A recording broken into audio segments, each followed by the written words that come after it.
Okay, with that, we'll proceed to committee business meeting script. I intend to vote for Congresswoman Stefanik. I was particularly appreciated her response to my question about UNFPA and her willingness to review that because UNFPA does 3 times more work for women and children around the world than we do through our bilateral relationships. I don't agree with all of Representative Stefanik's positions, but I was pleased to hear her talk about her interest in supporting the work of the UN and trying to ensure that it operates better, and so I intend to support her. Thank you very much. Is there further debate? Yeah, Senator Coons. Thank you, Mr. Chairman. This is a close call for me. I was inclined to vote for Elise Stefanik for UN Ambassador. But I frankly, as the days have unfolded, have become more and more alarmed at the scope and reach of the impact of the freeze on funding for activities for USAID around the world, and have said I'm not going to vote for nominees until this is reversed. And in her confirmation hearing in response to a question from Senator Schatz, she said she supported it. I hope we can still work together and she will represent us well, but I will vote against her, really more in protest of that particular action. Thank you, Senator Coons. Is there further debate? Mr. Chairman. Senator Schatz. I'm going to vote for her. It's also a close call. I'm going to vote for her because I told her I was going to vote for her, and my word is my bond. But I'm in a similar place to Senator Coons, and I do think there's been bipartisan support for helping Secretary Rubio to clarify the foreign aid freeze. But just so everybody understands, money is not flowing. The Secretary is saying the right things, and that implementation memo as amended is helpful.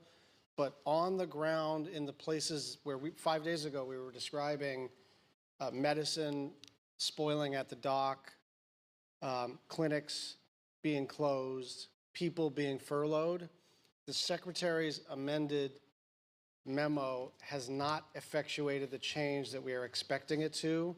And so we really just, on a nonpartisan basis, on a bipartisan basis, have to keep the pressure on the State Department to effectuate the Secretary's policy, because right now there's a ton of confusion and these are faraway places, and the original stop work orders are still being observed in some places and not in others.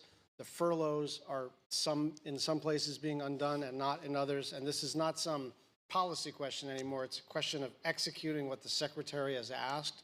So I just ask that we continue to put pressure on a bipartisan basis, and just to understand the urgency of the moment.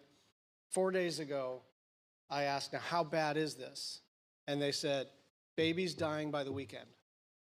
And so this is not the kind of thing that we can get back to on Monday. We all have to exert pressure and make sure that the State Department gets this right. And I'm talking about in the next 24 hours. Thank you very much, Senator. I have spoken to Secretary Rubio on numerous occasions, starting the end of last week, on this subject, due to input from all of you, from the media, from everyone else. This is obviously a work in progress. It was intended to underscore the fact that we're going into debt at the rate of $1 trillion every 100 days. I think that has certainly been underscored as a result of this. If you think this is bad, when our debtors come and want their money and we can't pay it, that's going to be really bad. And so it's caused everyone to take a breath and look at how we're spending our money, where we're spending our money, seeing that it's done as efficiently as possible. Admittedly, there have been some inconveniences along the line, but they're continuing to work on this, and I think everyone is committed. All of us know Secretary Rubio well, and he is committed to make this work. Senator Shaheen. Mr. Chairman, I appreciate that. I think you and other members of this committee who I've talked to have expressed their concerns about it. But I will tell you that I resent hearing, not from Secretary Rubio, but from other members of the administration, that the only people who care about these issues are Democrats, and this is a Democrat versus Republican issue. I don't happen to believe that. I've been on this committee, as have you, since I got to the United States Senate, and I believe that most of us are on this committee because we understand how important what we do around the world is to our own national security here. And I hope that all of you on the other side of the aisle will share your concerns with the administration and point out that this is not a partisan issue. This is about what are we going to do to ensure that our influence continues around the world in the interest of our own national security. So thank you, Mr. Chairman. Thank you very much, and I agree with you. This is certainly not a partisan issue, and neither is the other side of the coin, and that is the debt that we're going in. I know that you all share the same views that we do, that this is the biggest challenge to national security that there is, really, is the internal debt that we're gathering at the rate of $1 trillion every 100 days. We are in agreement that neither one of these issues are partisan issues, but we're all Americans, and we've got to get through these. Yes, Senator. Mr. Chairman, I will be voting no. I'm very concerned about the point of view that the nominee expressed regarding Israel's right to the entire West Bank. I think there have been such an unleashing of attacks on Palestinian settlements in the West Bank, and that this viewpoint perpetuates a cycle of war and hate, and is exactly the wrong approach for us to have an enduring peace and stability that will free the next generation from dealing with the same conflicts we're dealing with now. Mr. Chairman. Thank you. Senator. Thank you, Mr. Chairman. So I will oppose this nomination for the reasons Senator Coons mentioned, but also because I think that Ms. Stefanik is the wrong person for this job at the United Nations. If you look at her record in the House, she voted to terminate U.S. funding for the UN. On one occasion, she voted against funds to the United Nations. On another, she apparently didn't vote. So her current position, which is that she thinks the United States should fully engage at the UN, which I agree with, seems to be a nomination Eve conversion. She also supports the president's decision to withdraw from the World Health Organization, which is going to simply cede that ground to China. And I also am opposing this nomination because I was very troubled by the witnesses' response to questions I asked regarding the situation in the Middle East that Senator Merkley has identified. Her answers are way out of the mainstream of American bipartisan foreign policy for years, and will make it impossible to achieve any kind of light at the end of this dark tunnel that we find ourselves in if she continues to hold those views. And my view is she cannot be effective at the UN with the positions she's taken. Further debate?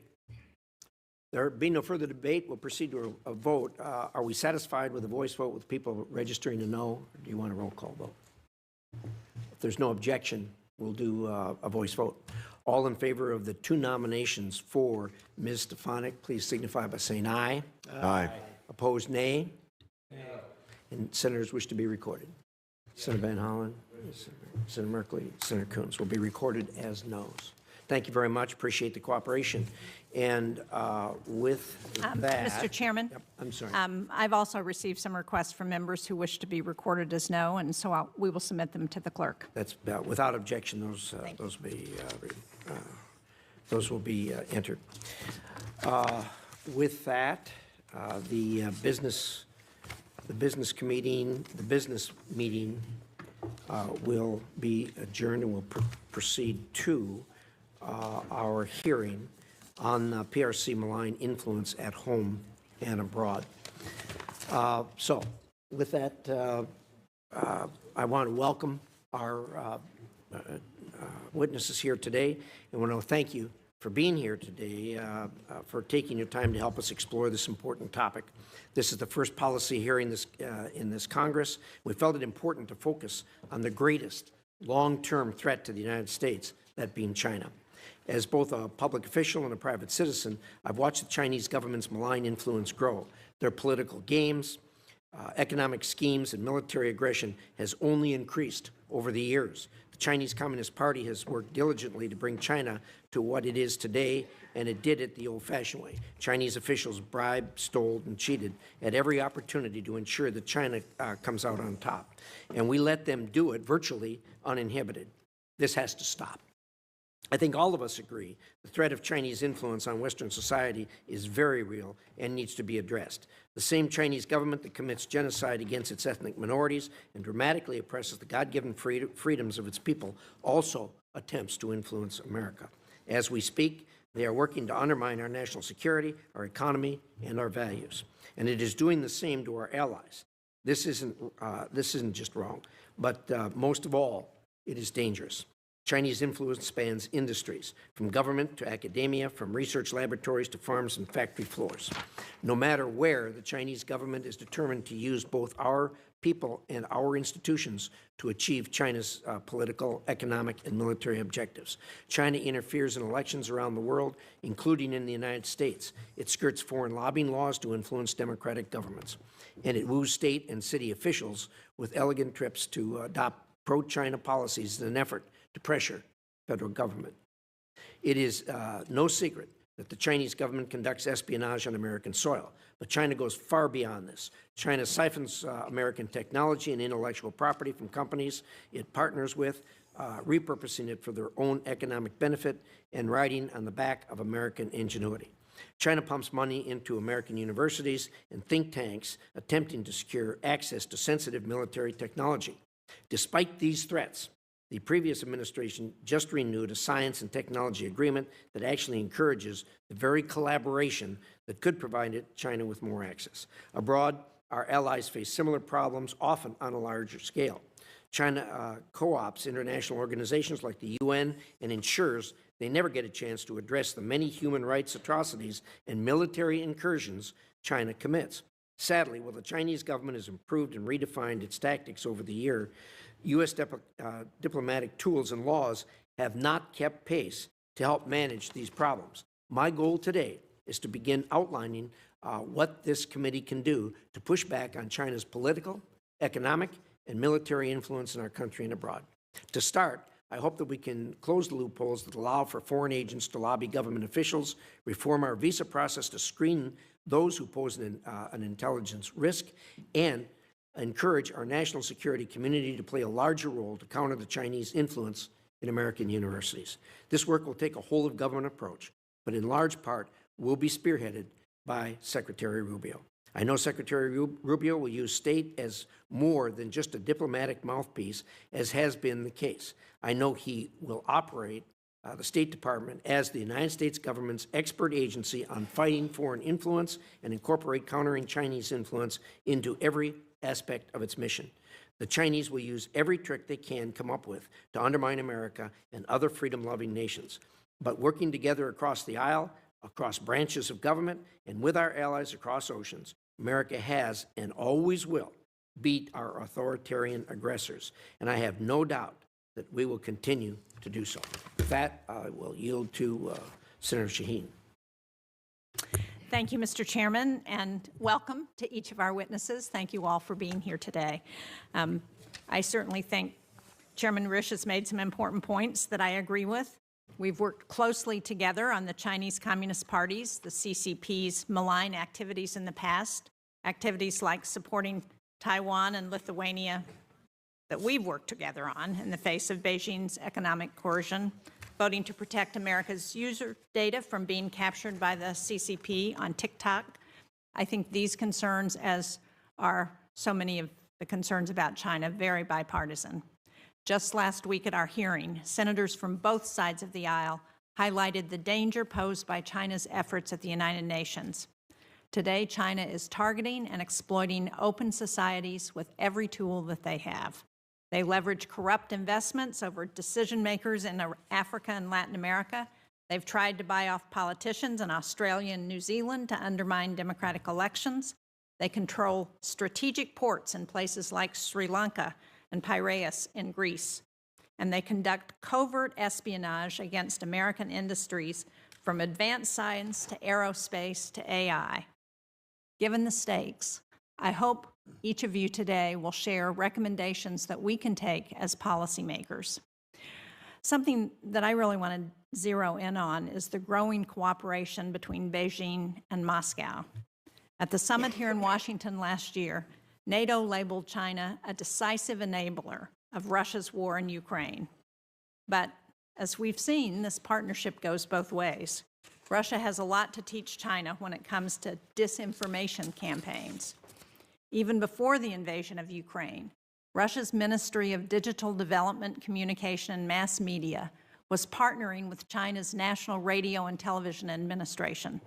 So when Russia published lies about biolabs in Ukraine, the Global Times, a Chinese Communist Party outlet, picked up the story. And last year we saw Russia and China working together to spread disinformation and to destabilize the Solomon Islands. The Global Times amplified stories from the Russian state-controlled media agency Sputnik, saying the U.S. was seeking I'm quoting here, a democratic transition by violent means in the Solomon Islands. Before our diplomats could refute these allegations, the waters had already been muddled to Beijing and Moscow's benefit. China's leaders have made shaping global and local public opinion a priority. They've bought up entire foreign media companies located outside China to promote pro-Beijing propaganda around the world. They've also targeted fact-based journalists with The New Yorker, The Economist, The New York Times, The Guardian, and others. And in many of the worst instances, they've gone after female journalists of Asian descent with harassment, trolling, and threats. Chinese diaspora and human rights groups are also targets. According to the New York Times, they not only attacked a writer living outside Philadelphia who criticized Xi Jinping, they also posted sexually explicit and threatening comments against his teenage daughter. Beijing has used these tactics on its own population at home, and it's refined them for export abroad. Taken together, these malign actions are a threat to the United States. And our efforts, sadly, in the information space have not been very effective. The Foreign Malign Influence Center made strides against China and Russia in their attempts to undermine U.S. presidential elections. But Congress' failure to extend the Global Engagement Center last year, I believe, was a serious setback for the State Department's ability to counter disinformation and propaganda. China is spending billions of dollars to amplify Russian propaganda, and we need more tools like the Global Engagement Center, not fewer. Of course, as former ambassador to China Nick Burns said when I met with him recently on his way home from his ambassadorship, when it comes to how the U.S. responds to China, the devil is in the details. I am deeply concerned by the administration's stop work order and foreign aid freeze, actions that can only lead to human suffering and endanger our national security. They undermine America's credibility, and they give an opening to countries like China and Russia, who are very happy to fill the void that we leave. So I look forward to hearing from each of you today on how we should think about tackling this complex problem. How can we best defend our transparent, democratic nation from China's malign influence? How do we position the United States for a future that benefits all Americans? Thank you, Mr. Chairman. Thank you, Senator Shaheen. We'll now proceed to our witnesses who we're going to hear from today. And let me say, first of all, that the issue, as we've just heard, is not a partisan issue, but one that, as far as the problem is concerned, we're very much in agreement on. We have a really distinguished panel here today. We worked together on a bipartisan basis to put this panel together. We're going to hear from some people who are very schooled in this issue and will be helpful to us and to the American people. So we'll take them one at a time, and I'll start with Mr. Peter Mattis. He is president of the Jamestown Foundation. He's a leading expert on the Chinese Communist Party and its United Front system, and has previously worked on these issues in the Senate, the House of Representatives, and the intelligence community, and elsewhere. Mr. Mattis, the floor is yours. Thank you, Chairman Risch. Thank you, Senator Shaheen, and all of the other distinguished senators that are here for drawing attention to this important issue, because awareness and expertise are two of the key factors in being able to respond and to protect this country and also protect other democracies and other countries that are standing up to protect their sovereignty and standing. The Chinese Communist Party's influence activities can loosely be formed in the umbrella of United Front work. These can be described best as efforts to monitor, control, and mobilize individuals, institutions, platforms, and other civil society organizations outside the CCP to work on the party's behalf. So I think to put this into kind of a context for you, it would be that if you guys maintained your campaign infrastructure in your state and then kept putting a committee into every company, into every Elks Club, Kiwanis, every school, every university, every research institute, a national lab if it's there, that would be kind of like what United Front work is. It keeps moving out to make those institutions serve the party's political purpose. And describing it in that context, I think, should make it clear why this is not something where we should describe interference or influence, but this is actually a tool that is pernicious and undermining the very functioning of institutions. United Front is also a way of looking at politics. It's a very clear calculation by the party of who are our enemies, who are our friends, and how do we mobilize those friends? How do we recruit neutrals to isolate our enemies, to strike them, and to make them ineffective?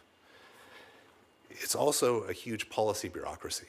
Now, sometimes people say there's the United Front Work Department, but which one? The central one, the 31 provincial ones, the 300 municipal ones, the thousands of county level ones, or the ones in companies, the ones in the China Academy of Sciences and the China Academy of Social Sciences? Which ones are we referring to? This is a system that engages hundreds of thousands of people very directly inside the party, on the fringes of the party, and it keeps extending outward. The CCP's United Front sees United Front as a tool to achieve its objectives of national rejuvenation. And that national rejuvenation can sort of broadly be defined as one, comprehensive modernization, the second, unification.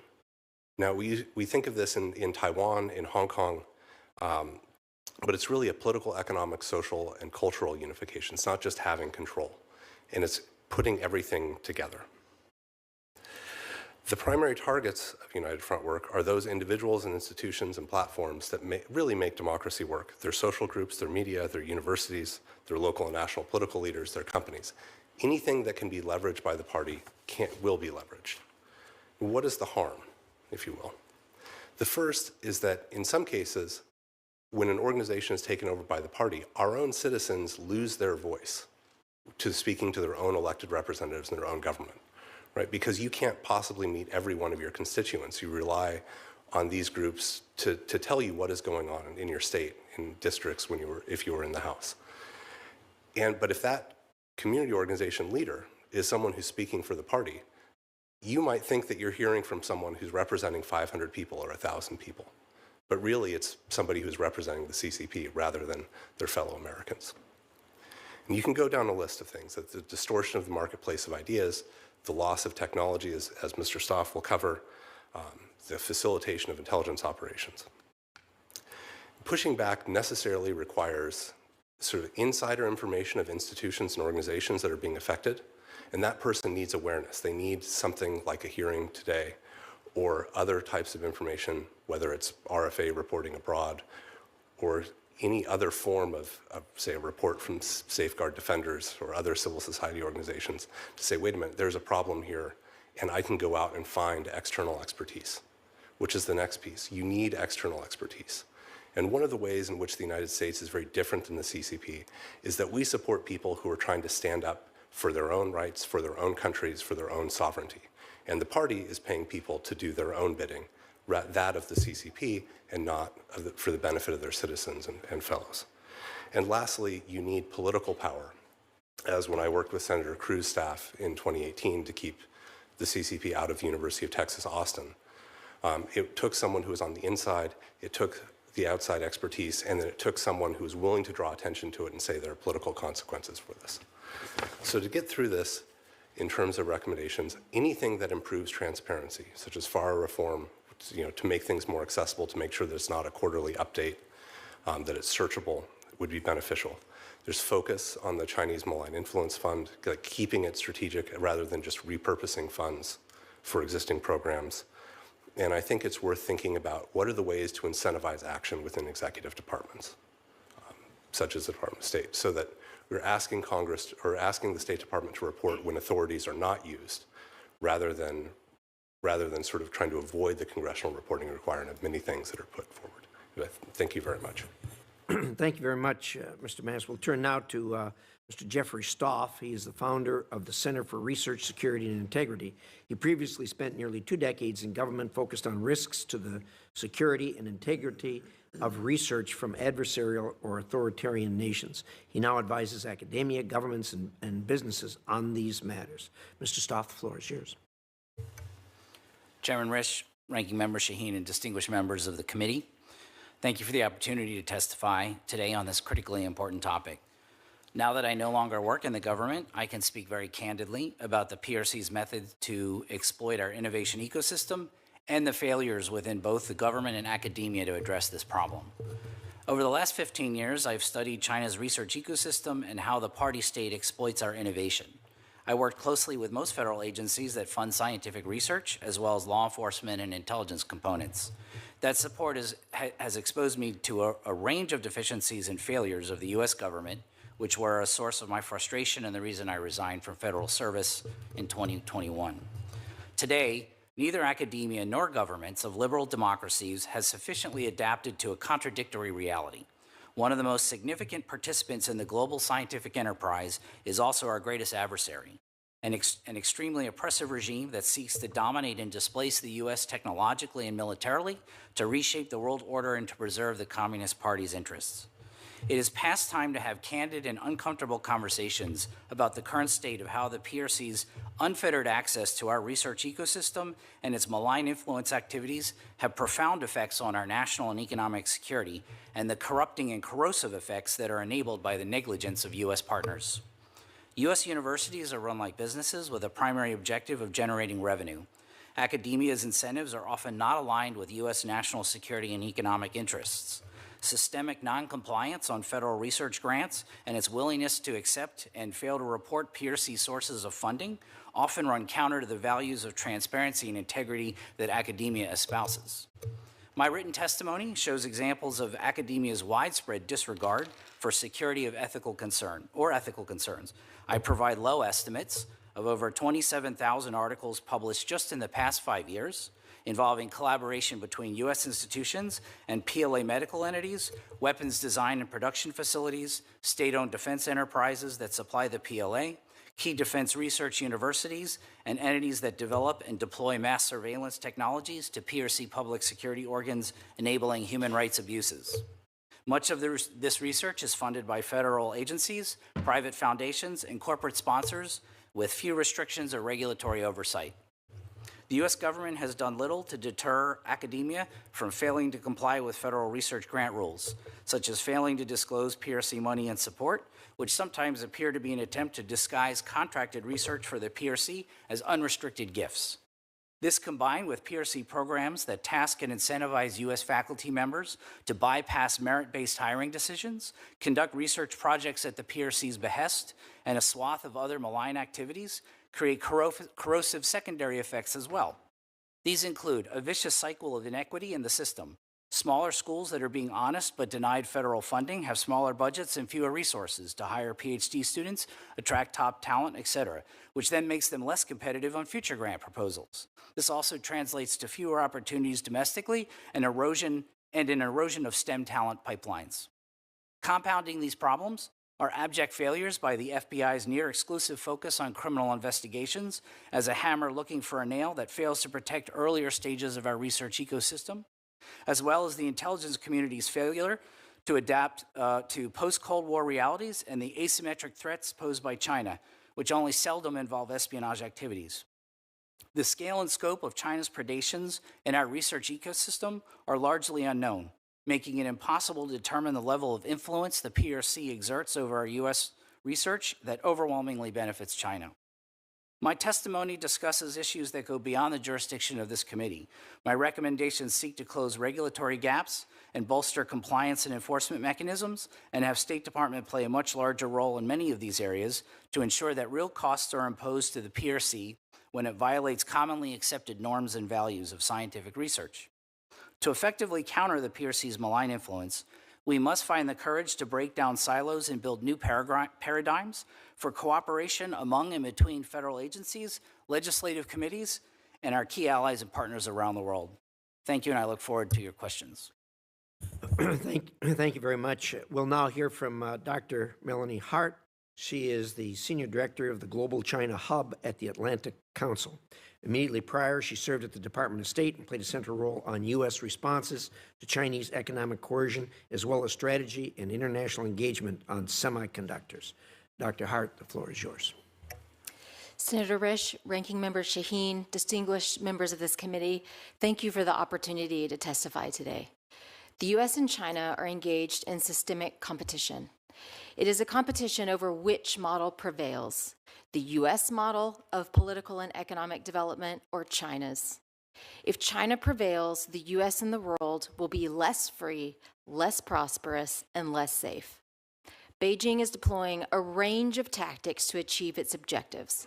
Some constitute traditional diplomacy. Some constitute malign influence. The State Department must be empowered to fight on both fronts. I would like to make 5 key points. First, showing up in the traditional diplomatic arena is foundational to America's success. Our diplomats must be resourced to show up and pull every lever to advance U.S. national interests. When they do, they win. In 2020, China held 4 of the 15 leadership roles across the UN specialized agencies. Today, Beijing is down to just 1. The department made those positions a priority, starting with the International Telecommunication Union. The department identified and ran compelling candidates and launched a whole-of-department effort to rally the votes needed to win. Diplomacy works. Second, when combating malign influence, transparency is our superpower and Beijing's kryptonite. Beijing knows the China model is deeply flawed. That is why Beijing resorts to malign influence. It relies on information control to hide the costs associated with the China option and coercion to force others to bear those costs. Examples include engaging in widespread graft to sway foreign official decisions in Beijing's favor, filing libel suits against PRC critics to silence them, engaging in economic coercion, in disinformation, and electoral interference. Boosting transparency should always be step 1 when combating malign influence. These tactics are covert by design, so exposure often neutralizes them. Third, the global information space is an active battlefield that impacts every arena of U.S.-China competition. Beijing engages in information warfare. It seeks to control information at home and abroad and use that control to advance its objectives at America's expense. The now shuttered State Department Global Engagement Center was the primary U.S. mechanism for combating China's information warfare. GEC enabled Washington to broadcast its own messages to the global public, sharing our vision and exposing the truth about China's. GEC was not just a government megaphone. It provided grants to third-party researchers around the world, empowering an entire global army of counter-malign influence warriors to combat CCP disinformation. That is why the Chinese Foreign Ministry has referred to GEC as Washington's command center of perception warfare. I urge Congress to reauthorize the Global Engagement Center. Keeping these counter-influence warriors off the battlefield boosts Beijing at America's expense.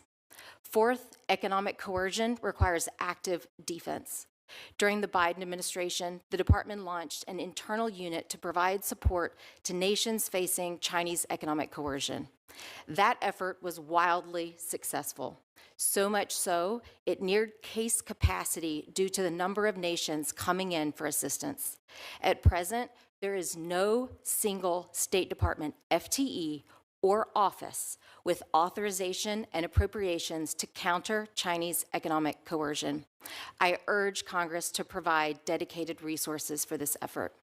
Fifth, and finally, I would be remiss in my duty to this committee if I did not raise the current foreign assistance freeze, which is hobbling America's ability to compete with China in every domain.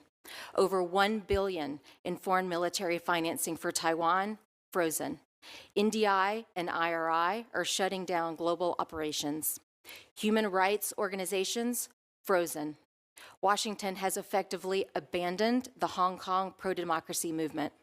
I understand the need to maximize strategic focus in foreign aid. I applaud Secretary Rubio's steps to lift some restrictions, but this broad freeze hobbles America at a moment when we are in the battle of the century. It is a massive gift to Beijing. The longer it goes on, the harder it will be to regain the ground we are already losing today, tomorrow, and this week. Thank you for the opportunity to testify today. I look forward to your questions. Thank you, Dr. Hart. We'll now hear from Dr. Jennifer Lind. She is an associate professor of government at Dartmouth College.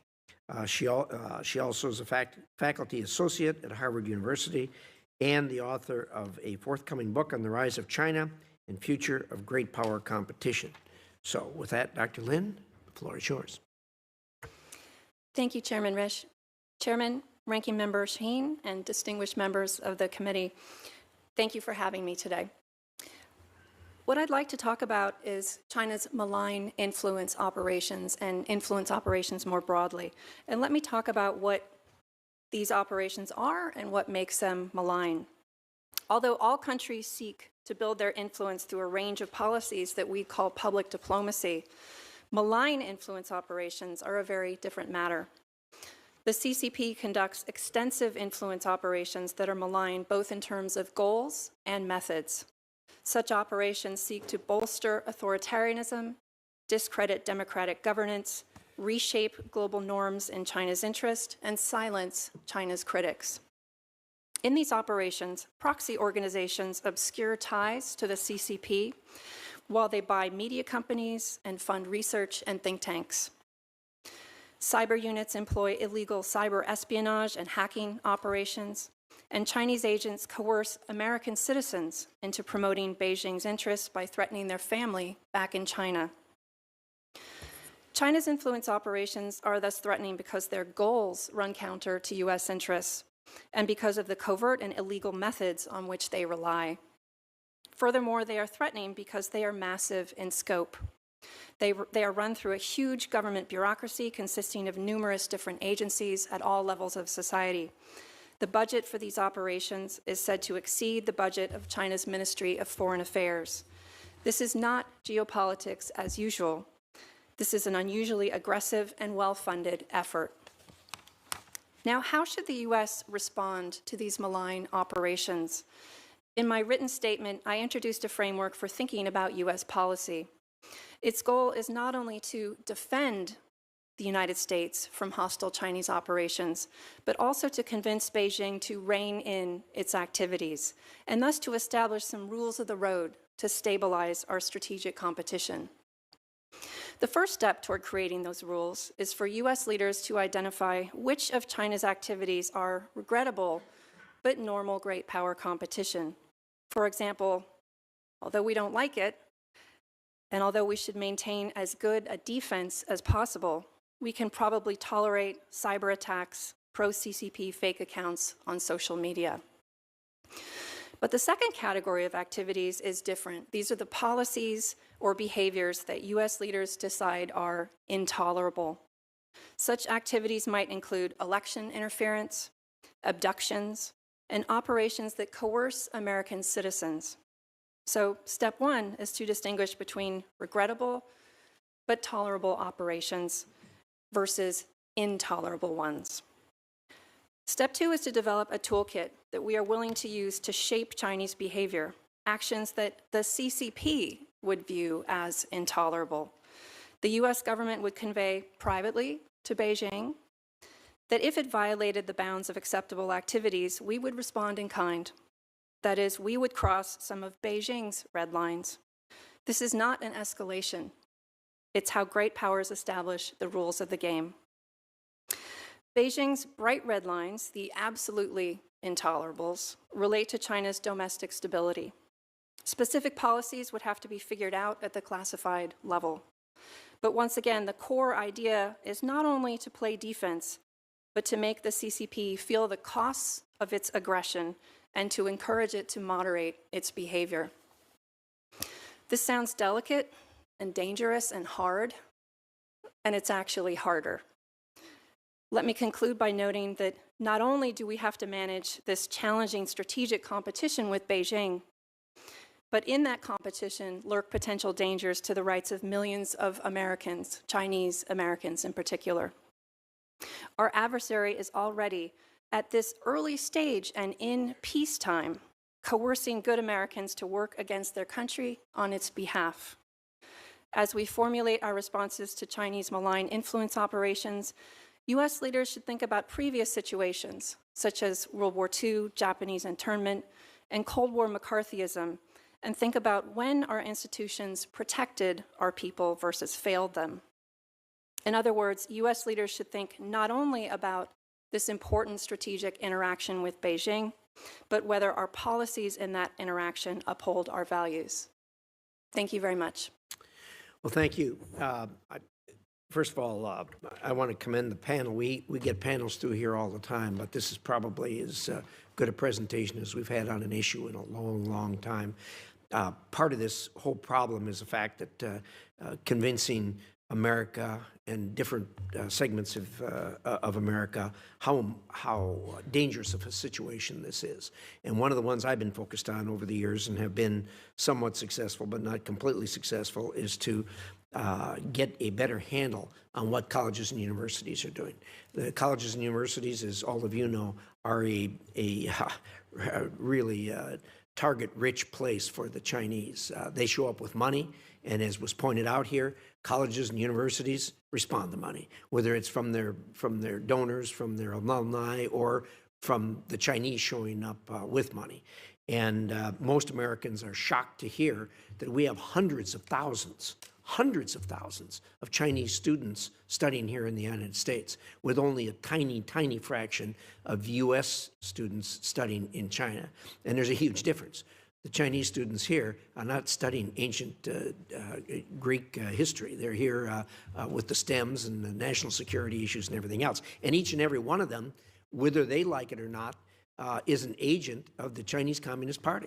When they go back, we all know they get debriefed, and any information that they've garnered here in the United States becomes the property of the Chinese Communist Party.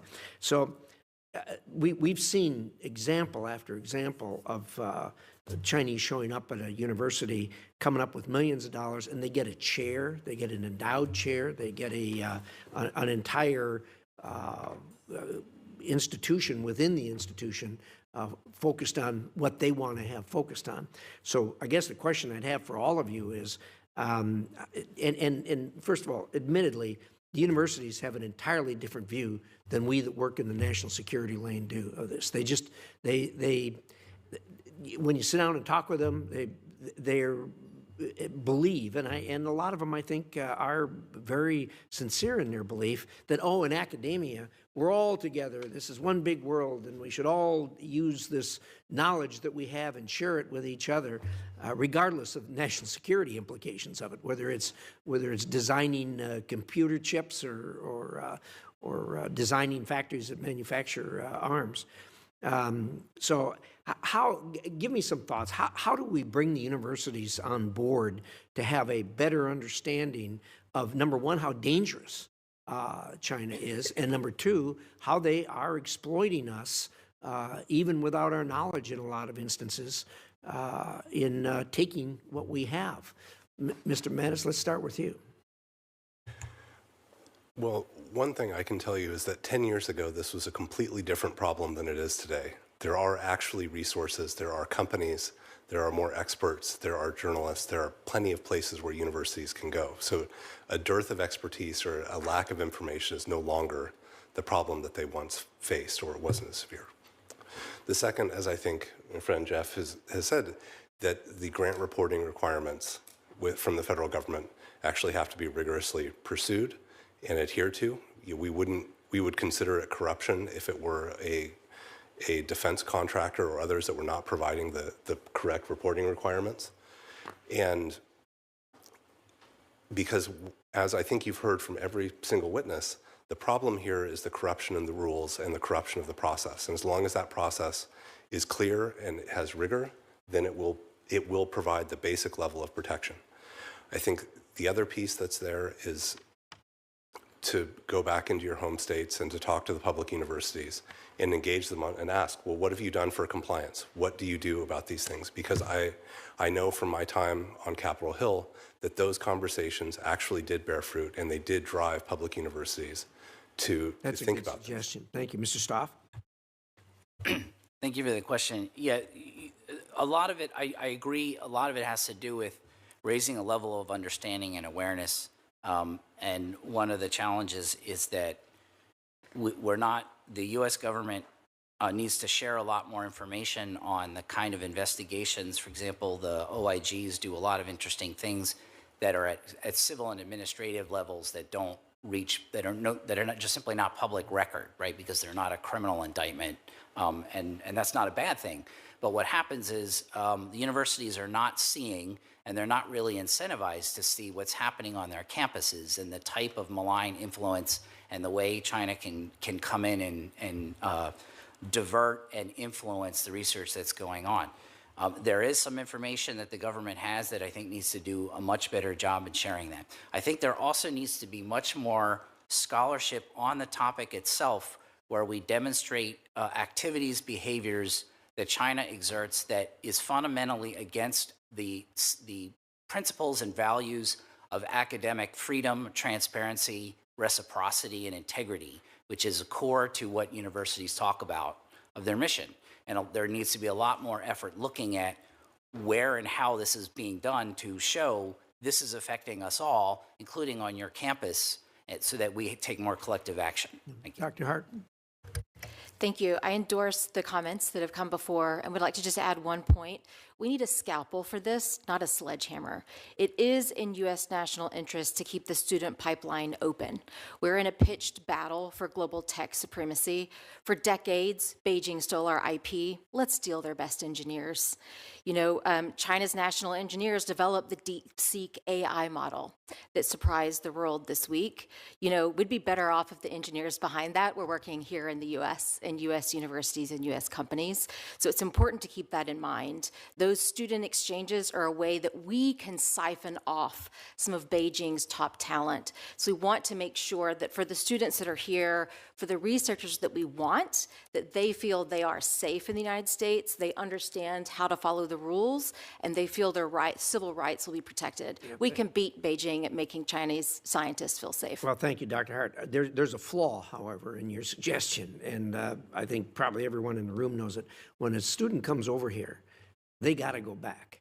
If they don't go back, there's a family there, and we all know what the Chinese government does to families. They do it across the oceans, and they do it even here in the United States. So that's a great idea. The problem is we're dealing with a malign institution here. We're not dealing with people like Americans who say, oh, yeah, you're free to move and do whatever you want to do. They will take it out on the families. And we've all heard stories of that. So, but you know, your thoughts are well taken, that it would be good if we could reverse the tables. I'm not so sure that we can do it in the same manner. My time's up, and Dr. Lin, we'll get to you too again. We're going to do a 5-minute round, and if we got time, we'll back up. So, Senator Shaheen. Well, thank you all. Let me echo the chairman on his appreciation for the presentation from everyone, and give a special shout out to Dr. Lin from Dartmouth College in New Hampshire. We just have to get that in, Dr. Lin. Look at the time.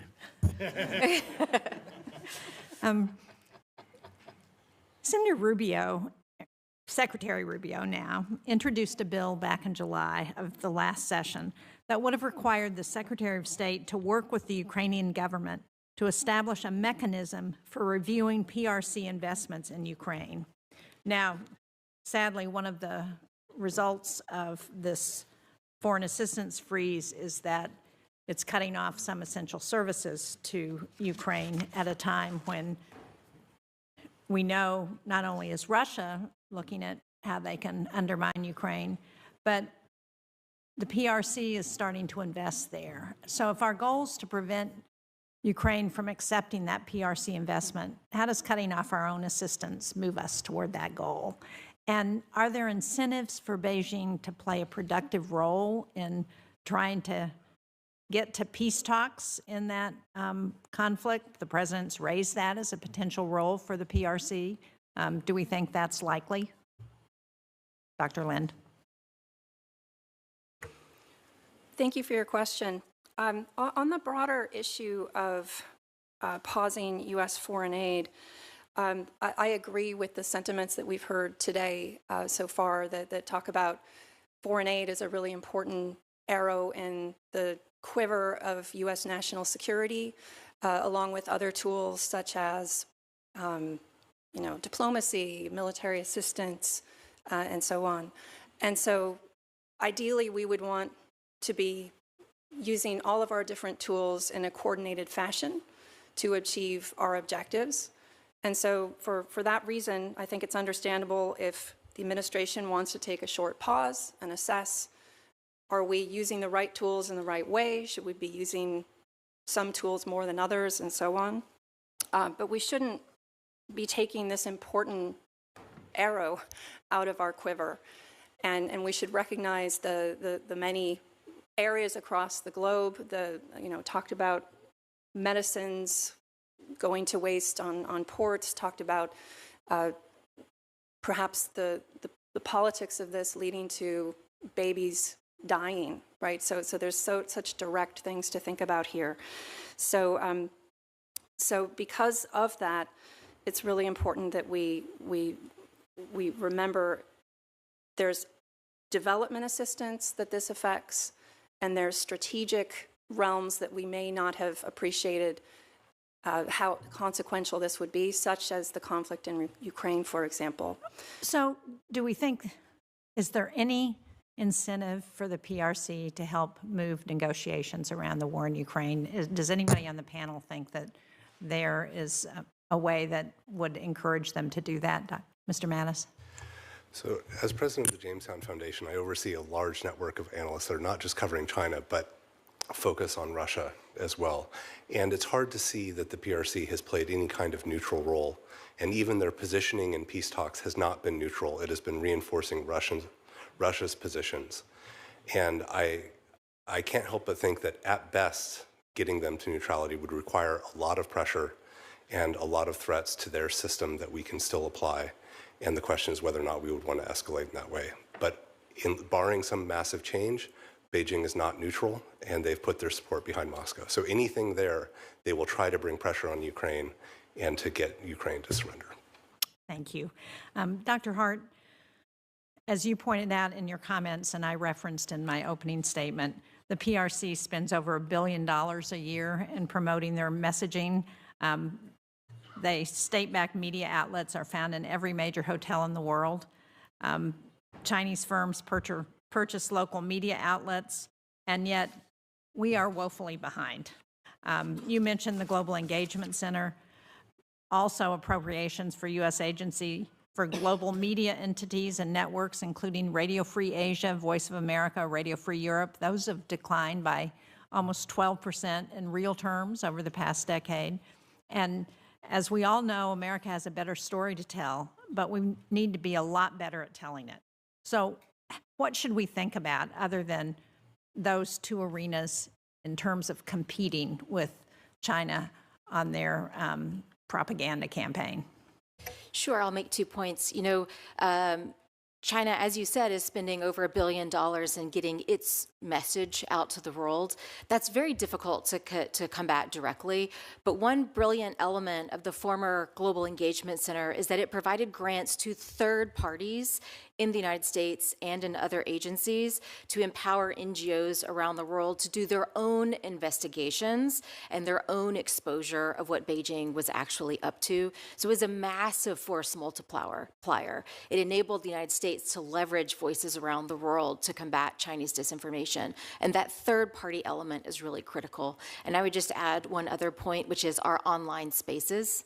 Unfortunately, we are seeing quite a bit of disinformation in social media, media and in other online spaces, which again, the U.S. government can be a bit slow in tackling those spaces, but there are third-party agencies that are great at it.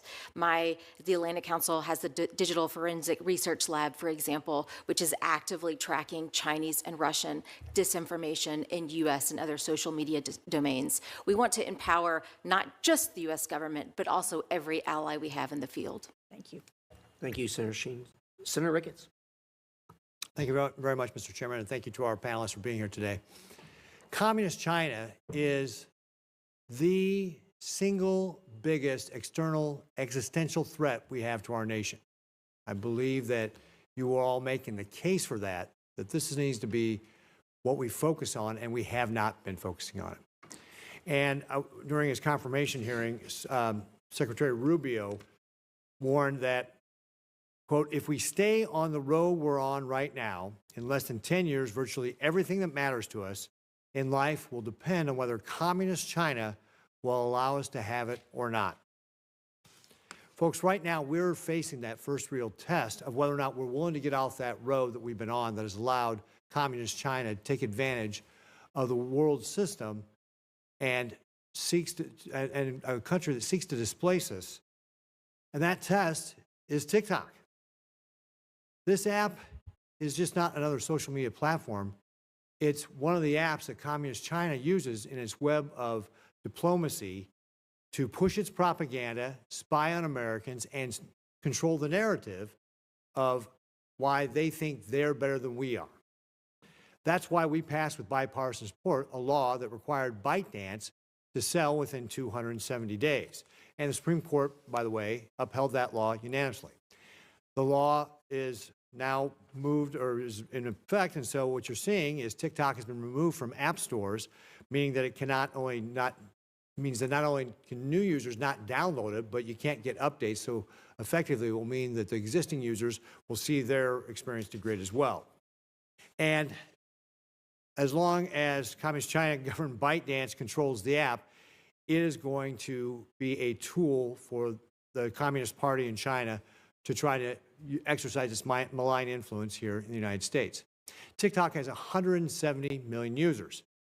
52% of them get their news from it. That's over 88 million Americans that rely on the app. And after October 7th, we saw that there were 50 times more downloads that were, or views that were more pro-Hamas, pro-Palestine than pro-Israel, despite the fact that polls show that Americans overwhelmingly supported Israel. And it's the TikTok is, we talked about controlling the narrative. China suppresses the information on there. So for example, I've seen different studies that show that, for example, if you compare TikTok and Instagram, there's 80 times more mentions of Tiananmen Square on Instagram versus TikTok. 180 times more mention of the Hong Kong protest when that was going on Instagram versus TikTok.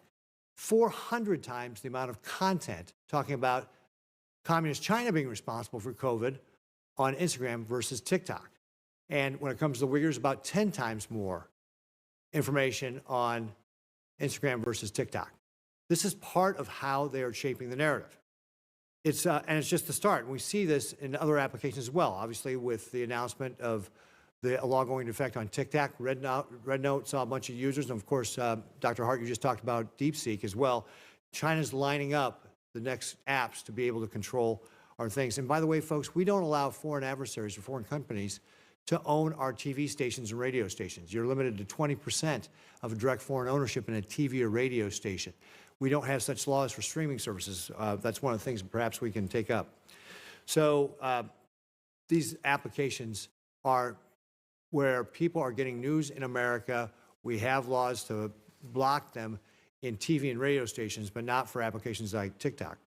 Mr. Mattis, how relevant are these apps like TikTok to Communist China's strategy to control the narrative, to be in competition with us, to undermine us?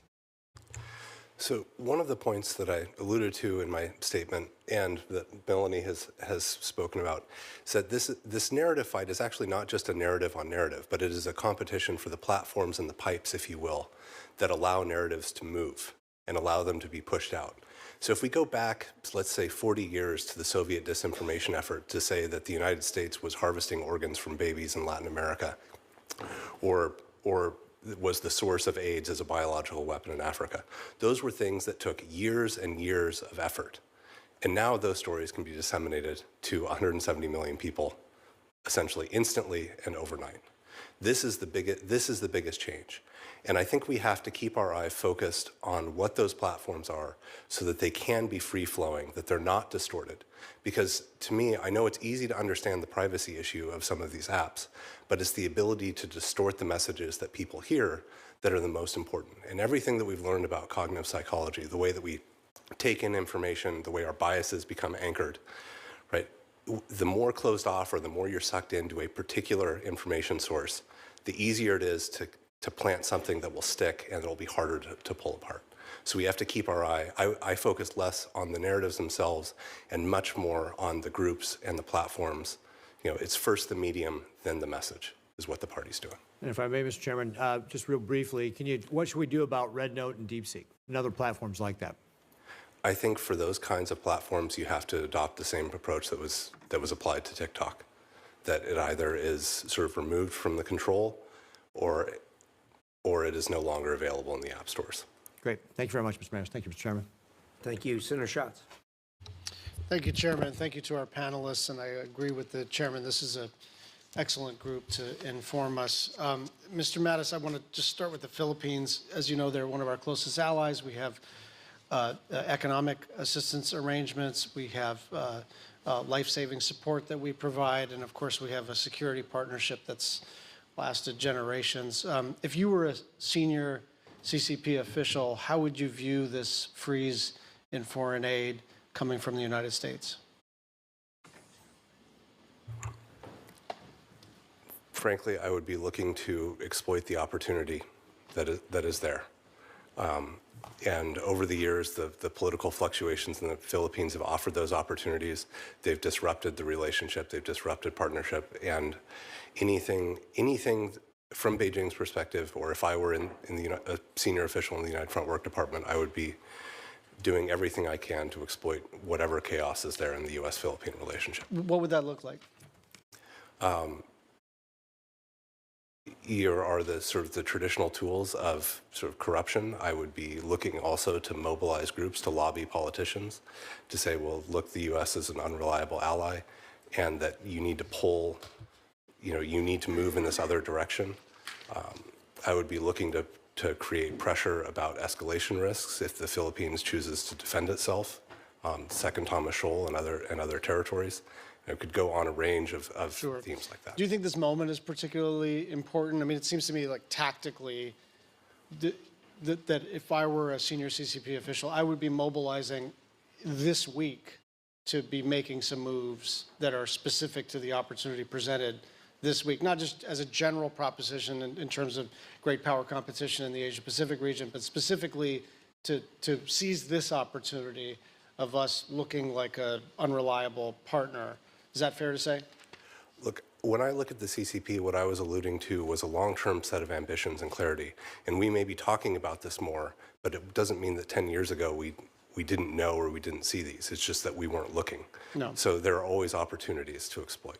So let's go to Papua New Guinea. A lot of natural resources, but it's at risk of becoming a foothold for PRC military expansion. But right now it has the highest HIV incidence in the Pacific, and it's rising. It also has a lot of unexploded ordnance. And last year, the Department of Defense signed an $864 million defense deal with Port Moresby.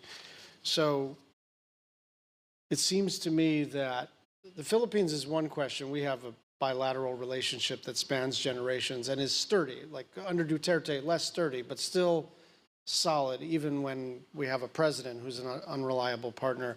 But in places like PNG, where to use the domestic equivalent, they're sort of swing states. They're open for business, to being aligned with China, to being aligned with the United States, to playing both sides against the middle. I'm particularly concerned about smaller countries for whom withholding of economic or military or life-saving support is not something they can sort of weather. And so I'm wondering if you can talk about PNG in particular. I don't know specifically about this, and I think it's the Secretary's job to determine how the priorities go, because we cannot be everything to every country. And I would hope that there is some systematic view of where do we prioritize, what is important, where can we intervene effectively, and where does an intervention simply sort of put pour bad money after bad. Yeah, Ms. Hart, did you want to just comment, just generally speaking, on the opportunity we're presenting to the CCP? And I don't mean generally, I mean this week. Sure. Basically, we've given Beijing a blank check and kneecapped the United States and the entire global pro-democracy movement. If you want to talk about P&G and their need for medicines, there is very clear pattern that during the COVID crisis, Beijing forced nations around the world to carry out its political edicts in exchange for COVID vaccines. I have no doubt that Beijing is already showing up in capitals where the United States is pulling back and saying, here is your HIV medicine, and guess what? Here's the 3 things you need to do for me today to get it. Thank you. Thank you, Senator Schatz. Senator McCormick. Thank you, Mr. Chairman, and thank you. What a great and sobering panel. Mr. Stoff, I'd like to start with you and talk about the CCP's IP theft and research security. I ran the Commerce Department's export controls about 20 years ago, and even then, there were warning signs of the CCP's infiltration. I remember giving a speech that talked about 90% of Chinese software being stolen or acquired mostly from the United States. Here we are 2 decades later, and that risk seems more extreme and pervasive than ever. And when it comes to the CCP theft of U.S. research and IP, where are we most vulnerable? And are research security requirements for sensitive dual-use technologies, in particular, keeping up? Thank you for the question, Senator. First, I think we need to understand and frame the current regulatory landscape that we operate in. Where we're most vulnerable is in fundamental research domains as defined by National Security Decision Directive 189. And basically, as you probably know, Senator, export controls largely do not apply in any case to any academic research that is designated as fundamental. And so that means that outside of a couple appropriations restrictions that have been put in place, particularly the NASA, the Wolf Amendment, there really actually isn't any restriction of any kind. And so this allows basically just a free, and this was set up by design, but this has become a much bigger problem. And I think the problem that you're raising goes beyond how we traditionally define and view IP theft, at least with the way our legal statutes are designed. Particularly 1831 and 1832 of the criminal code have very specific requirements to prove that it's theft. And most of the time, a lot of what's happening in academia, because of the open nature of our system, is not actually theft the way our statutes define it. And as such, the entire early stage of our research and innovation ecosystem is basically rife for complete penetration, influence, and diversion of all of that technology and research for China's benefit.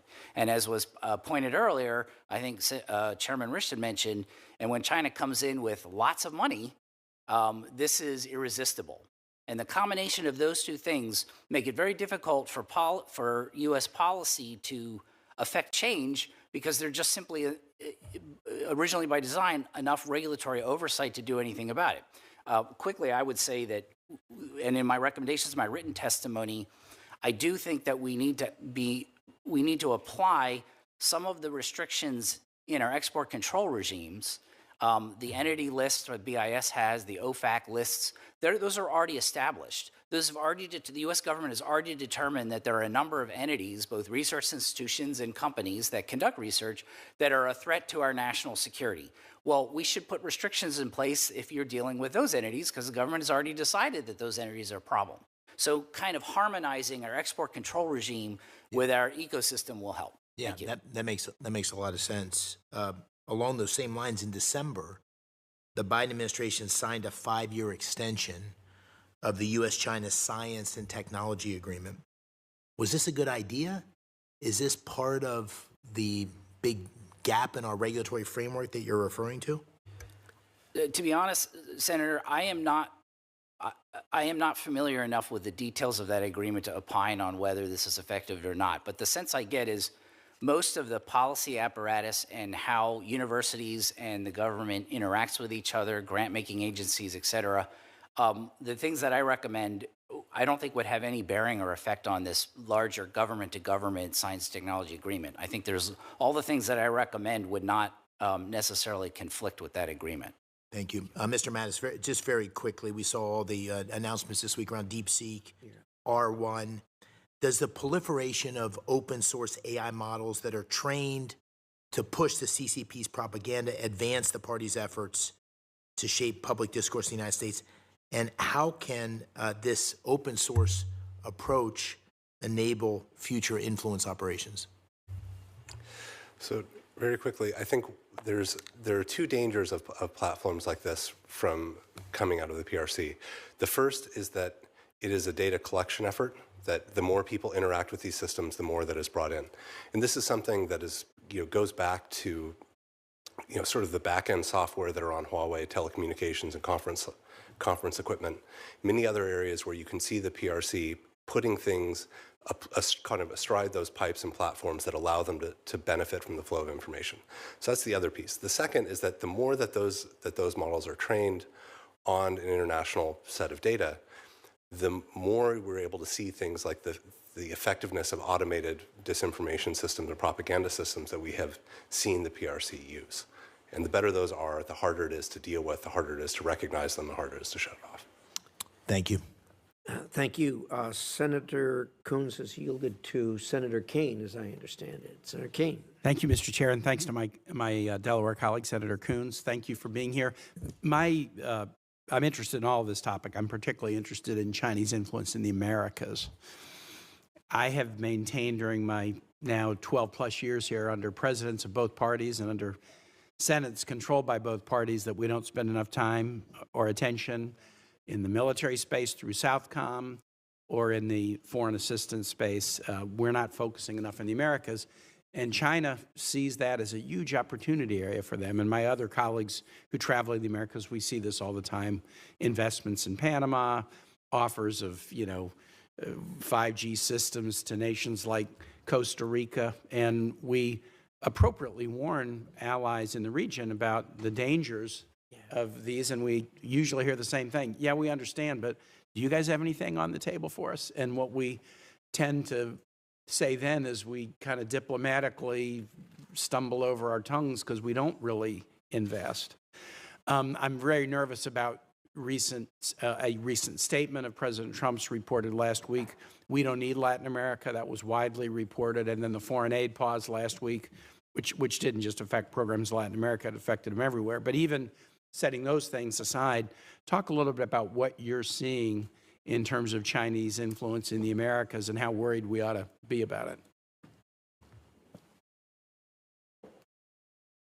So the Americas is currently our primary battleground with Beijing. China sees our weaknesses there. They see an opening. They're showing up across the hemisphere. I think the recent port opened in Peru is a perfect example. When we show up, we win. And one example, I would like to thank Congress and this committee for authorizing and appropriating the CHIPS Act, which included $500 million for the State Department to show up in Latin America and elsewhere and partner with nations to support U.S.-based semiconductor manufacturing. And just to use as an example, there was a CHIPS plant in Costa Rica that had closed, relocated to China, but it is now back up and running in Costa Rica. And the CHIPS portion of the CHIPS Act that involved incentives for allied nations to produce chips nearshore, if not onshore, was a factor in that decision. And I would also like to add that that was a factor in Costa Rica saying no to Huawei and going with Western alternatives, because you cannot be a CHIPS recipient and have Huawei as your 5G provider. I'm quite confident that this committee would rule as such. And I would be remiss in my duty if I didn't add there is a substantial amount of counter PRC malign influence activities across the hemisphere that is currently frozen. Please, Dr. Lind.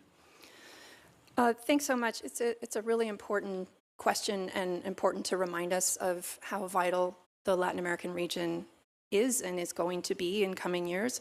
We are in a superpower competition.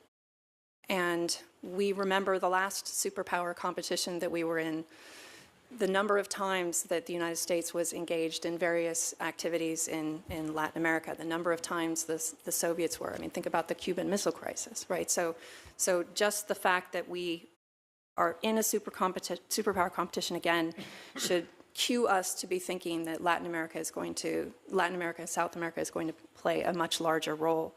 I would say that China in particular is already, from its perspective, it sees the United States as very much operating in its backyard. And we have bases there, we have strong alliances, we have US military flowing throughout the region and so on.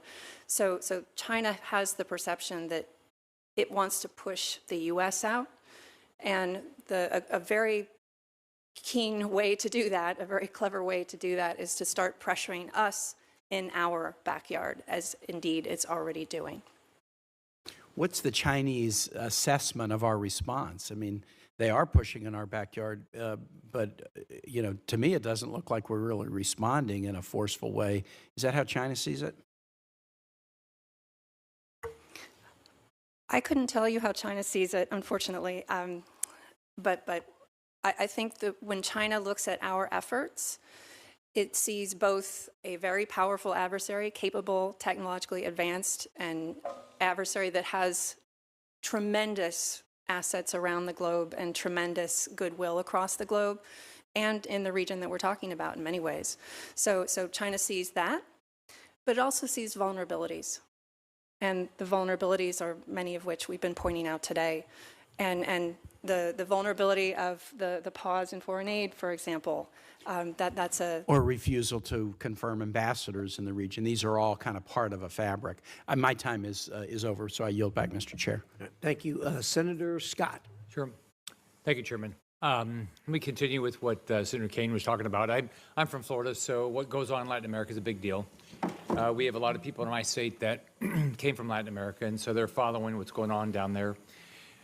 And not just for sure the last 4 years, but for quite a while, the United States has not put a lot of effort into what goes on in Latin America. And as we've seen, whether it's Russia, China, even Iran, they have actions down there. So it's been frustrating to get the administrations to really focus on what's going on in Latin America. And hopefully the next 4 years with Marco Rubio as the Secretary of State and Michael Waltz, because he's from Florida and cares about it as National Security Advisor, we're going to see a change. Hopefully that's what will happen.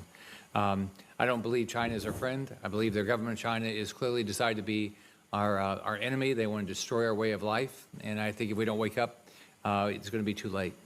Mr. Mattis, in 2021, you wrote a piece in War on the Rocks explaining Communist China's long-term strategy and ambition.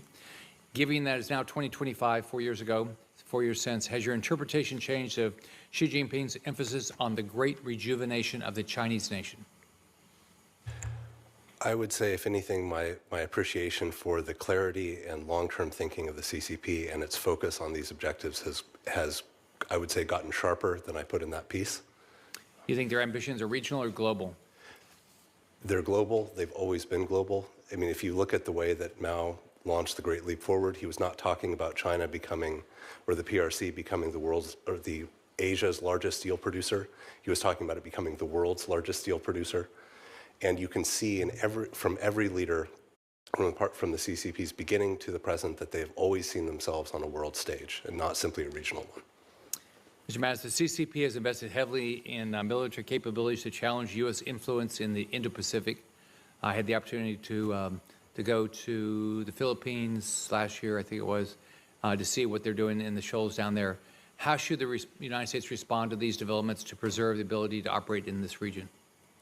I mean, ultimately, this is a place where the tyranny of geography and time requires us to work with allies and partners, and it requires us to make a greater investment in the number of platforms and ships and planes and drones that can be able to operate over those kind of large geographical distances.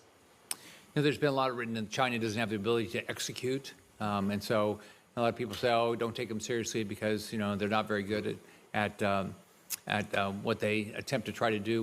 What do you, has that hurt us? Do you think there's a thought process out there that they can't do what they're trying to do? We have a logical fallacy in the way that we have analyzed the PRC, which is that we use what we think their capabilities are today to dismiss their ambitions for tomorrow. And when in 1993, when the new strategic military guidelines were set out by Jiang Zemin and talking about fighting this kind of precision warfare in an information-rich environment and being able to exploit that, it looked like science fiction for where the PLA was. No one's laughing now about where that is. And what I find troubling is that when you look at a lot of analysis of the shortcomings of the PLA, is that we are quoting them talking about themselves. I do not like that the PLA is a self-conscious and self-aware actor that is seeing its problems and trying to fix them. And they're talking about some of these problems in a way that we don't actually know what their level of capability is. So just to take an analogy and say we're talking about a gymnast. Every gymnast has some trouble with sticking the landing. But the difference with sticking the landing between a 13-year-old and with an Olympian medalist is a completely different physics problem, and it's something completely different. But it would still show up as there's trouble sticking the landing. We don't know where the PLA's actual capability in some of these things are. So for issue, do you buy Chinese products and services, and do you think Americans should? We can start with you, Dr. Lin. Do you buy Chinese products and services? I think probably everything I'm wearing and carrying is probably from China, and I think that's the case for many people here. You try not to? No, not consciously. Dr. Hart? I have young kids, and so I pay a lot of attention to where things are made and what the quality is. And that means that we tend to buy more from the U.S., and that means, unfortunately, we pay more for it as well. Stoff? I echo Dr. Hart's. I make great pains to try to avoid when I can, but it's quite a big challenge. But I take efforts to. Yeah. Mr. Mattis? I'm in the same situation as Dr. Hart, and I think it's important to pay attention to what you buy and where it comes from. We shouldn't care more about where our coffee comes from than we care about where our T-shirt comes from. Thank you, Chairman. Thank you, Senator. Senator Coons. Thank you, Chairman. Thank you to all four witnesses. And I apologize for my lateness in arriving to question. There is another confirmation. There's a confirmation going on in another committee. I'm particularly concerned about the possible expansion of China's influence, both at home and abroad, as a result of a freeze on our foreign assistance, and in particular the way it's being implemented and its cascading effect. There is nothing China wants to do more than limit the reach of our global influence, than to reinforce their impression that we're an unreliable partner with countries throughout the world, and particularly in the global south. And my concern is that we put our security, our economic, and our diplomatic interests in danger with an abrupt pause that puts a halt to actions to counter malign activity by the PRC, to advance democracy, to invest in infrastructure. Dr. Hart, you referenced in response to a question from Senator Kaine the importance of our showing up in the CHIPS Act, a bill that came out of this committee that President Trump signed into law, the BUILD Act, helped create the Development Finance Corporation. It's received robust funding and support from both President Trump, President Biden. I'm hopeful that that will be part of our efforts to engage in infrastructure and in showing our influence. In the previous decade, the Belt and Road Initiative spent more than $1 trillion on infrastructure projects to try and buy influence and curry favor for the PRC. But this suspension of our aid, so broadly implemented, actually won't save money, because the cost of shutting down and restarting programs often exceeds the cost of a careful review and then pivoting to more effective delivery. And it may not be temporary. For many small contractors and organizations, many run by foreign nationals, they won't be around in 90 days. So I just want to ask you a few quick questions, if I could. Dr. Hart, how do you think the PRC would be viewing this pause in our foreign assistance? And what impact do you think it would have for our pro-democracy work, both the IRI, the International Republican Institute, and the NDI, the National Democratic Institute, to have a 90-day freeze on their spending that would require them to lay off their employees, their contractors, and cease all activity? Thank you for the question. You know, Beijing is viewing this as a blank check. a blank check to take the space that we are vacating to pursue their interests at America's expense. And frankly, this kneecaps the global human rights and pro-democracy movement. I can share that, frontline rights defenders and pro-democracy groups are closing their doors. NDI and IRI are shutting down globally. The U.S. has effectively abandoned the Hong Kong pro-democracy movement as the NGOs supporting that movement have all ground to a halt. We've basically put a blindfold over the global apparatus that we use to track Beijing's rights abuses and hold them accountable. This is a blank check, and I am quite sure Beijing will seek to cash it. Mr. Stoff, one of the impacts of the domestic funding freeze was to put at question research, university research, medical research, research by literally tens of thousands of different doctors and scientists across the United States. It's been temporarily paused, but it may well come back. What's the impact in terms of our credibility domestically and globally to have a across-the-board pause in federal funding for research? Well, I think just to echo Dr. Hart's comments, whenever we do things like that, that provides more opportunity for China to come in. And this is already a problem set in terms of Chinese money and influence in our research ecosystem that is not really systematically tracked or understood at all. And so if we're kind of stopping this effort, it does give China a lot more opportunity to come in, and it also may give the opportunity to message around the world to our allies and partners that, oh, well, China's got the money, China can support this R&D, that maybe the U.S. isn't as serious about it now. So that there can be secondary effects to this that we need to very carefully consider. I will say I appreciate Secretary Rubio reinterpreting the initial guidance so that it is broader. As some of my colleagues have pointed out, the actual impact on the ground in terms of its impact, who's being laid off, what's being shut down, is broad and will echo. When an organization like Freedom House that has long enjoyed bipartisan support, that has long been on the front lines of advocating for human rights and democracy, shuts its doors, when the IRI and the NDI shut their doors, I think China advances and we recede. I think it's profoundly unwise. Thank you. Thank you, Mr. Chairman. Thank you, Senator Coons. Senator Brasso. Well, thanks so much, Mr. Chairman. Mr. Mattis, if I could, for you, I want to talk about undersea cables. It's happening around the world, the threats and the sabotage. We know that on January 3rd, Taiwan's Coast Guard intercepted a Hong Kong-owned freighter after damage to an international undersea cable was reported. Taiwan alleges that the Chinese vessel cut the fiber optic cable by dragging its anchor across the seabed. It's not an isolated incident there. I think according to Taiwan's National Security Bureau, over the past 3 years, there have been 7 or 8 of these undersea cable disruptions. Most of the incidents can be held to the responsibility of vessels from China. We're also seeing it in the Baltic. Our NATO friends and allies have had increased patrols to protect critical infrastructure, felt to be related to Russia's activities in that area. So while cable damage isn't uncommon, heightened geopolitical tensions have raised suspicion of sabotage, and that's what I believe it is. So what's China attempting to accomplish through these efforts? So if we're able to lay responsibility at Beijing's door, and probably that they're cooperating with Moscow on some of these operations, I think we should understand these as trying to, right now, test the response time of different actors to see what they can do. How long does it take to become repaired? In some sense, I think this is an area where we should be looking at what is the state of the undersea cable industry, who repairs, who maintains, who can lay this cable, and what is the structure of their companies, what are those interactions, because this is probably an area to keep the PRC out.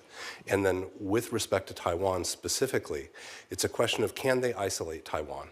Can they cut it off from the rest of the world? Can they create what they would call an information blockade so that Taiwan cannot function, cannot interact? So you get to detect, respond, and repair.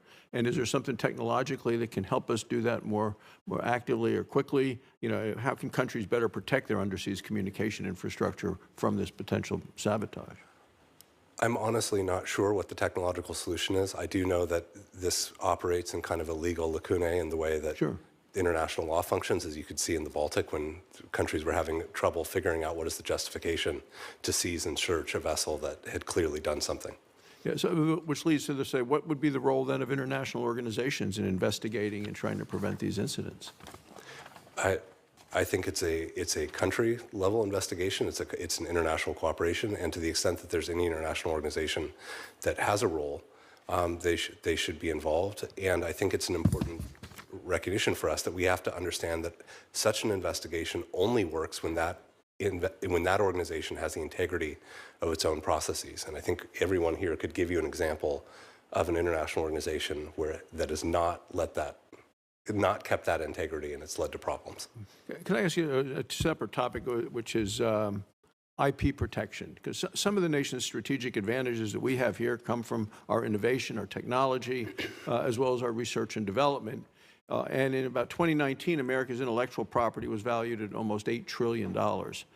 China poses, I believe, a serious threat to our businesses and our academic institutions. The Chinese Communist Party consistently steals intellectual property, patents, other data. 2018, Chinese intellectual property theft was estimated to cost our economy over $600 billion a year. No telling how much these numbers have gone up since then. Is there leverage that we have here in the United States to help deter that threat? I think one of the most powerful tools that we have is to deny the PRC a market, because in some cases they're stealing the intellectual property, they're turning around, driving U.S. companies or other companies out of business, and then they're able to sell it on our market. And this is one of the key features that they need access to in the world. This is what allows them to have the overcapacity, is the sure knowledge that they can sell those products from sort of ill-gotten methods on a U.S. market, on a European market, and elsewhere. And similar topic, are there things that we can do better here at home to safeguard our intellectual property and our research from China? There are many things that could do, as Mr. Stoff alluded to. We have whole categories of research that are not covered. We do not necessarily rigorously enforce some of the reporting and guidelines that are there. And we don't necessarily require, for example, security training or awareness for people that are involved in potentially sensitive projects. I mean, we could go down a very, very long list of potential options. And one last question, as I'm running out of time. Can you talk about any recent actions by China? What we have seen in their use of tactics against Taiwan that have taught us about China's capabilities and objectives that we might not have known? I think if you look at the military exercises that have been launched around Taiwan, that you see an ability to operate more ships and more planes with less of a lead-off time, which is sort of reducing our warning time, which when we think about the geography of East Asia, we have much further to go. A second thing is that the National Security Bureau and the Ministry of Justice Investigation Bureau have made a number of arrests recently exposing sort of networks of CCP agents that are actually there to stir up trouble, to be in place for sabotage, and in some cases to instigate violence. And this is something that has been there, but if they're making arrests, this is a change in the scope and scale of that problem inside Taiwan. Thank you. Senator Sheen, did you have a comment? I did. Senator Barrasso, I wanted to point out that the only U.S. company that makes undersea cables is Subcom in New Hampshire, and I would bet they'd be happy to come down and brief us on some of the challenges that Mr. Mattis identified and how they would encourage us to respond to those. No, thank you. So I'm happy to help arrange that. No, I appreciate it. Thanks. I think, Senator Barrasso, you've pointed out a brand new problem with China. I mean, we never heard of undersea cables being disrupted. Now all of a sudden we get one right after the other, and the finger always goes back to Moscow and China combining to do it. So somebody's going to have to hold them accountable somewhere. With that, Senator Van Hollen. Thank you, Mr. Chairman. Thank all of you for your testimony. I think you're hearing a common theme, at least from this side of the dais, that the Trump administration's freeze on security assistance and many other forms of assistance is a gift to Beijing. And I've been listening by C-SPAN, and I think it's fair to say that we would agree that if we want to compete with the PRC for influence, we need to make sure that countries have a clear alternative based on our values and our competitive advantage as a nation. You can't beat something with nothing. And we have to be a reliable partner. But this freeze, in which we don't know how long it's going to last, is already sending a terrible message to our partners around the world who are standing up for their country's sovereignty against China's influence campaign. These are civil society partners. It's also been noted that putting a hold and disrupting our security assistance sends a terrible message to our partners, whether they're Taiwan, Vietnam, Indonesia, the Philippines, Pacific Island nations, others in the East Indo-Pacific region. These countries rely on that ongoing support, and cutting it off without notice and without a clear idea when it's going to resume clearly puts us falling into China's hands. Then there are the human rights defenders that people have talked about. We know about the PRC's transnational repression of dissidents and how it's expanded, reaching dozens of countries. Both the State Department and AID provide urgent life-saving assistance to human rights defenders. There's also the decision of the Trump administration to withdraw from the World Health Organization, which again is a space that China will be happy to fill the void. And we're also learning about this purge over at USAID, where dozens and dozens of civil servants who have qualifications in these areas are being summarily sent home, and sometimes with pay, contractors without pay.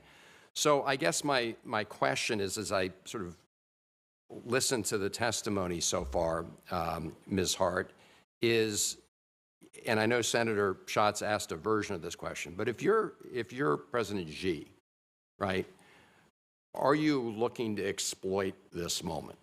And what would you be doing to exploit the moment? And do you agree that what we've seen is really an unforced error and gift to President Xi and the PRC? Absolutely. So first, I would like to acknowledge and thank Secretary Rubio for the measures he's taken thus far. I would hope to see them extended to cover other programs, including the counter-China programs.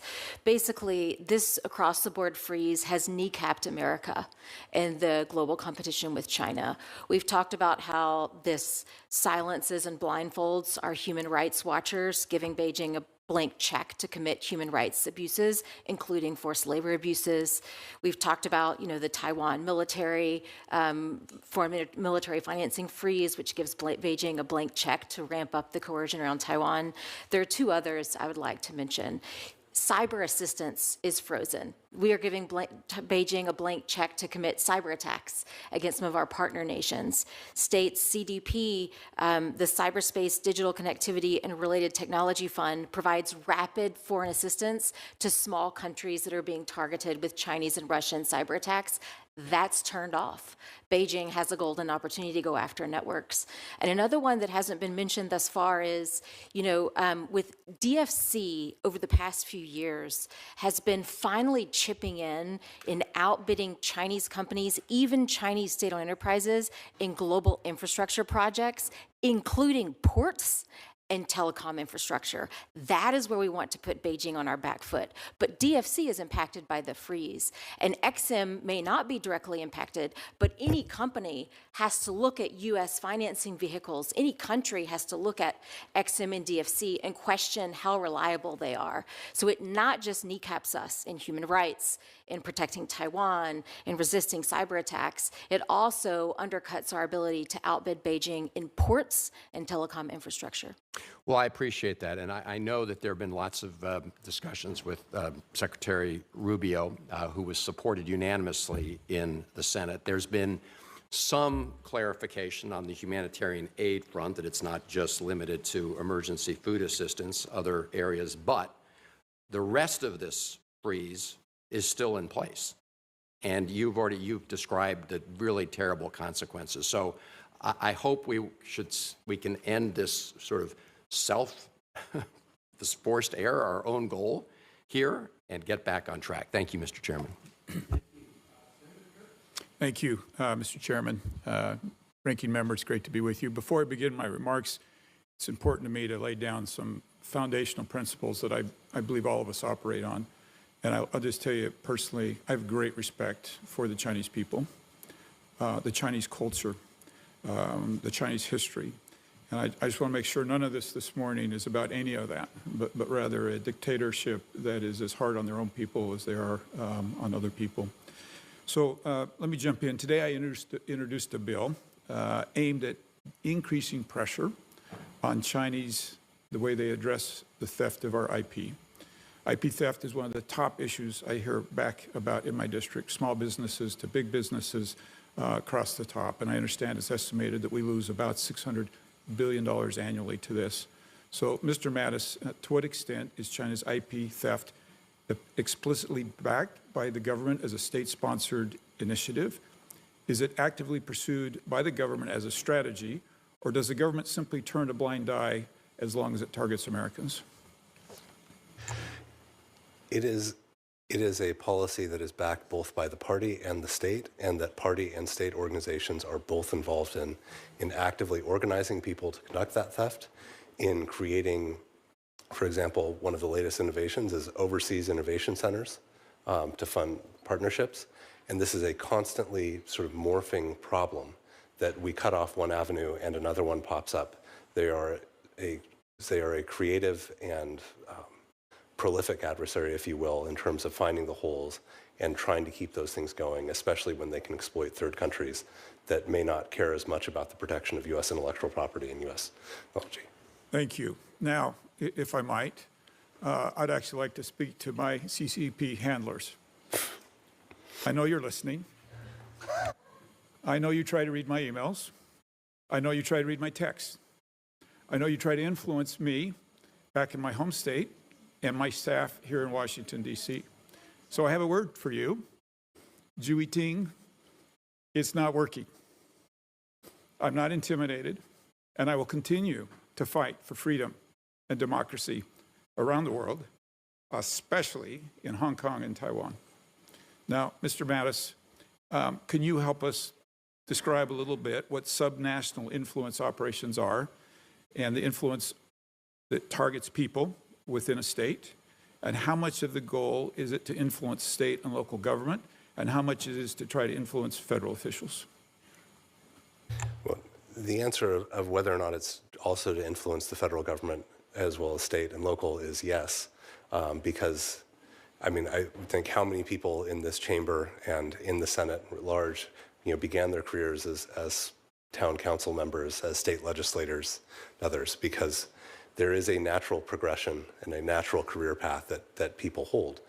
And when you look at, the attempt that was widely reported at a House member in the Bay Area, right? They were targeting the Chinese consulate, was targeting a number of different politicians in that area. And in your home state of Utah, they have certainly looked for specific connections back to the PRC and looked for ways to shape government decisions. And one of the other things that you can see there is it can be regulatory. Some states required a change in their laws to allow a Confucius Institute at those universities, so that's occurred. You can see it in terms of trying to push government procurement so that PRC products, rather than, from Huawei, from Lenovo, from others, rather than others that might be safer, are put into government. And I think anything that you can describe or that you have heard reported as being directed at a national government has been directed at a state and local. And the biggest difference is they lack access to the staff resources and oftentimes the knowledge to be able to push back effectively. Although I think your state has the most robust private sector in trying to identify and push back on these threats. Yeah, good, thank you. I'd like to kind of end where I began and just double down on this. Like, my goal is that we have a strong, productive relationship with China. We don't need to be at odds, but it has to be a relationship that's on the equal. You can't steal our intellectual property. You can't take advantage of our businesses and expect us to have the type of relationship that we need to have for not just us, for them, and for the entire world. And so thank you all. Thank you for this hearing, and I yield my time. Thank you, Senator Kerr. Senator Rosen. Thank you, Chairman Risch, Ranking Member Shaheen, for holding today's important hearing. Thank you to all the witnesses for joining us today. With this administration's disastrous decision to freeze almost all foreign assistance, We all know this hearing is a critical opportunity for us to highlight not just China's harmful influence, but also the opening this freeze gives to the PRC to expand its foothold around the world, as many of my colleagues have already spoken about. We would be naive to think that desperate countries will not turn to China to fill the gaps that our assistance has left behind. And so with that in mind, I'm going to move on to my first question, which is PRC investment in the Middle East, because in recent years, China has deepened its ties with the Middle East. For example, the PRC has spent billions on projects in the region, including for infrastructure initiatives, such as high-speed rail line linking the Gulf Cooperation Council countries, desalinization, solar plants, port modernization projects. Meanwhile, the current administration's foreign assistance freeze, which already has broad-reaching impacts throughout the Middle East, threatens to leave a vacuum that the PRC can exploit for further influence in this critical region. So, Dr. Lind, what are the practical implications, practical effects of Chinese investment in the Middle East? Specifically, I'd like to hear more about how the PRC can leverage or might leverage its economic ties to advance its regional interests. Thank you for this great question. So I think it's clear from Chinese activities in the Middle East that you describe that we can see in China and its behavior there, as well as other areas of the world, it does have global aims. It recognizes that this is an essential region for energy security, and for influence. And so China wants to have influence within that key region. So its actions tell us that pretty clearly. I think the other thing, getting to the practical implications of this, so obviously this is letting the United States know we need to be engaged in this region if we want to maintain the influence that we've had. And then also on the theme of today's hearing, I think this is a region where we particularly see the risk of China's support for global authoritarianism. China is probably the world leader in what we talk about technologies of authoritarian repression. And this is one realm in which it practices tremendous influence around the world. And in this region in particular, it's just, there's so much demand for what China is selling. And it's not, by that I don't mean just Chinese technologies. I mean certainly Chinese firms, but also Chinese government influence, Chinese government partnerships. These are relationships that it seems to be sort of pushing on an open door between like-minded societies in many ways, that some of these governments have an interest in acquiring technologies and methods and expertise in repression, and China holds that expertise and technologies and so on. And so those are, I think, among the biggest practical implications of its involvement there. Well, we have a lot of threats from China, the threat of countering the threat of opioids, countering the threat of other types of competition. But I'm going to move on to something in my last moment that has a Nevada connection. It's the lithium competition.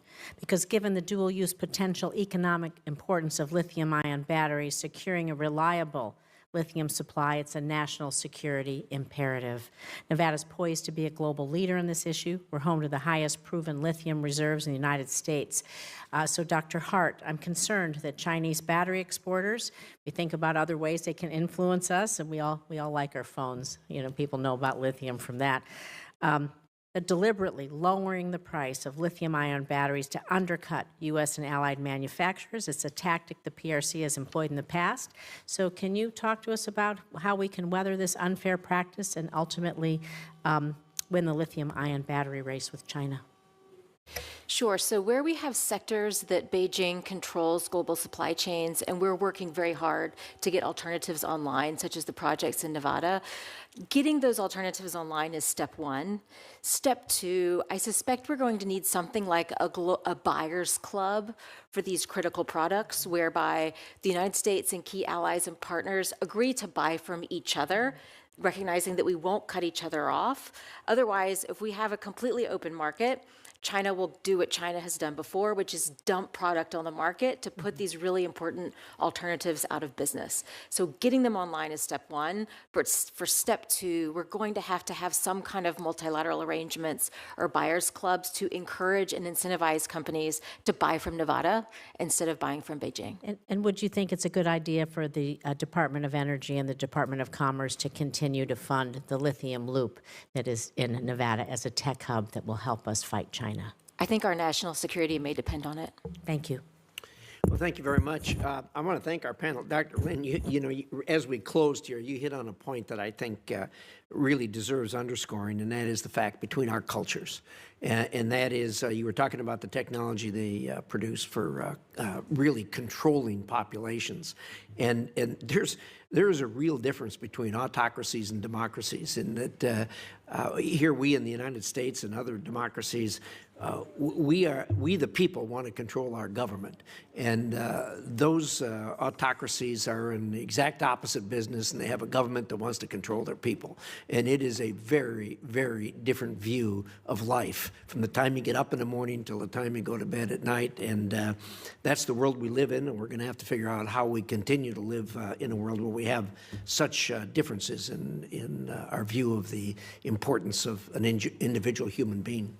So with that, thank you for the panel. This has been a great panel that we've heard from today. We hear a lot of them over the years.